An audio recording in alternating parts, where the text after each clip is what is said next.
Today we're showing you a 2017 Kubota BX2380 tractor. It's a four-wheel drive tractor with a Kubota LA344 quick attach front end loader. Tractor has just under 300 hours on it.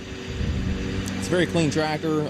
Still does have some factory Kubota warranty that will go right with the machine. And again, it is the BX2380.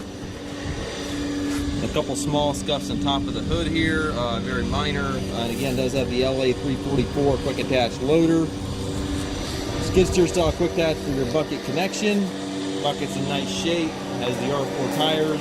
It does have the single point connection here for your loader hoses. So one lever right here, and the whole half of the loader hose connection there for the loader. So it's a very nice feature. Has the hydrostat transmission, two ranges in that transmission. Loader control right here with on the right of the seat, so easy reach there for the operator. Does have the 3-point hitch, 540 rear PTO. Also has the mid PTO as well if you ever want to add a mid mower or anything like that.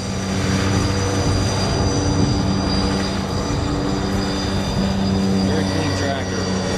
Again, just under 100 hours. Looks like the warranty from Kubota is good until September of 2024. UK Trade, we also offer financing for qualified customers. We also can arrange delivery here within the US. If you have any questions regarding this tractor or any other used machines, please contact us at masttractor.com.